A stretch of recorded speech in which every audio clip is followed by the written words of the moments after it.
لازم يتقطع. اوعى. لا يا شوقي لا، استنى لما يجي باباك ويشوفه. وايه اللي هيعمله بابا لما يشوفه؟ هيفرح، ويوم ما يوصل عاطف بيه هياخده بالحضن ويقول له اهلا بالغالي. مش ابنه يا شوقي زي ما انت ابنه. لا مش ابنه. شوقي. ايوه مش ابنه. عاطف ده غريب، لا ابن بابا ولا ابنك يا ماما. ودي حاجة مش مستخبية، كلنا عارفين كده، الحي كله عارف كده، انه كان طفل لقاه بابا وجابه من الشارع ورباه وعلمه، وبعد كده فضلوا عليا انا واختي سوسن وجوزوا الانسانة اللي ما حبش غيرها قلبي. شوقي انت ايه قصدك بكلامك النهارده ده؟ قصدي كفاية بقى ويبعد عننا اللي اسمه عاطف ده ويسيبنا في حالنا. يا ابني الراجل جاي من سفر هو ومراته ومالوش اي مكان غير بيت والده. يو ما تقوليش والده يا ماما. خلاص لما يجي ابوك بقول له الكلام ده. سوسن يا ابني سيب سوسن في حالها امال. اسيبها في حالها ازاي؟ دي اختي ولازم تقف جنبي وتأيدني في كلامي مع بابا لما يجي. وانا بقول لك سيب اختك في حالها. وسيبني ليه في حالي يا ماما؟ حبيبتي انت مش ناقصه، كفايه اللي جرالك. واللي جرالي ده يا ماما مين كان سببه؟ لا اله الا الله. احنا يا بنتي هنتدخل في مشيئه ربنا كمان؟ مين اللي كان السبب في اللي جرالي يا ماما؟ ما تردي على سوسن يا ماما. ارد عليها اقول لها ايه؟ عزيها على الاقل في خيبة املها. سوسن مش اول واحده تتطلق من جوزها. بس بابا كمان كان عارف كويس قوي ان ما بحبش حمدي من الاول، كان فاهم برضو كويس ان اللي انا بحبه هو عاطف، ورغم كده رفض يجوزني لعاطف وجوزني لحمدي. وعاطف كان عارف انك بتحبيه؟ اكيد كان فاهم، واكيد فكر بندالة. اما انت امرك عجيب قوي يا شوقي، ازاي كنت عايز ابوك يجوز اخ الاخت؟ عاطف مش اخويا يا ماما، عاطف مش اخويا. عاطف زي ما قالك شوقي كان مجرد واحد اتربى معانا وبابا هو اللي رباه، وكان ممكن يتجوزني بحكم الشرع والدين. طب ونعمل ايه اذا كان حب واحدة غيرك وتجوزها؟ بابا هو اللي فرضها عليه يا ماما، وحرمني انا منها وهو عارف ان انا بحبها. طب ايه بقى اللي انتوا عايزينه دلوقتي انت وهي؟ عاطف ما يرجعش البيت هنا تاني. ايوه ويدور على بيت يقعد فيه هو ومراته. يا بنتي عاطف ده زي اخوه. كل مليون مرة عاطف مش اخونا. وكويس قوي اللي استحملناها السنين الطويلة دي انا واختي، واحنا شايفين بابا بيفضلوا علينا بكل حاجة. عاطف هيقعد هنا لما هيوصل هو ومراته، وانا قلت لازم هيقعد هنا، وده بيته زي ما هو بيتك، وانا والده زي ما انا والدك، ودي امه زي ما هي امك، واللي مش عاجبه يقول لي عاطف غلط في ايه؟ ها؟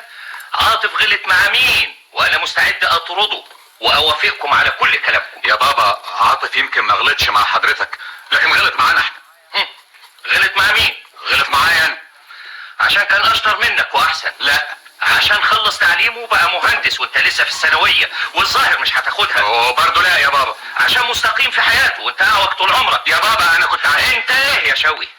انت ما شرفتنيش عشان افتخر بيك قدام الناس واحبك زي ما انا بحبه، واحمد ربنا ان والدك عنده قرش كويس هتورثه من بعده، وهو تستر بيه نفسك بعد موتي. يا بابا انا في ألفة مرات عاطف. مالها؟ حضرتك كنت عارف اني بحبها ورغم كده جوزتها لعاطف. كنت مضطر. ومضطر ليه يا بابا؟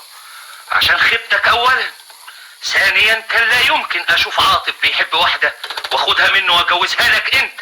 للدرجه دي؟ للدرجه دي بتفضل عاطف عني يا بابا وانا اللي من لحمك ودمك؟ دي مش درجات كبيره وصغيره بين واحد والتاني، ده واقع وحقيقه، وانت لا يمكن بعقلك الهايف هتوصل لهم ولا تفهمهم. يا بابا خلاص قولي عليهم وخلينا افهمهم، وهو على الاقل ارتاح وبلاش اكره عاطف واحقد عليه طول عمري. اقول لك ازاي وانت قاتل الفرحه في قلبي يا ابني؟ انا حاولت اعمل المستحيل عشان اعملك بني ادم له قيمته، وانت صممت تفضل كده انسان فاشل. يا بابا اسكت. لولا الابوه ومركز الاجتماع الكبير بين الناس وسط اهل الحي انا كنت طردتك وقفلت باب بيتي في وشك. انت نسيت اللي حصل لك من العيله بسبب عاطف؟ العيله؟ ايوه العيله. العيله دي قافله على نفسها ابواب القصور اللي عايشين فيها، وفاكرين ان رزق ربنا من نصيبها هي لوحدها. طب ما انت واحد من العيله دي. انا غيرهم يا فردوس. تقوم تفضل طفل لقيته وربيته وعلمته على عيالك اللي من صلبك؟ انا ما فضلتش عاطف عن عيالي يا فردوس. لا فضلته يوم جوزته البنت اللي حبها ابنك. انا قلت اني كنت مضطر اجوز عاطف لألفة. طب وايه سبب اضطرارك ده؟ عاطف حب البنت. وابنك؟ ابني هو اللي خلاني اضطر اجوز عاطف لألفة. وده عدل ده؟ منتهى العدل في نظري. تظلم ابنك وتنصف الغريب. فردوس انت ناسيه مركزي الاجتماعي الكبير، ناسيه مكانتي بين اهل الحي، ناسيه كرامتي بين الناس، ناسيه وايه الدخل ده كله بس في ظلمك لابنك؟ عاطف يا فردوس.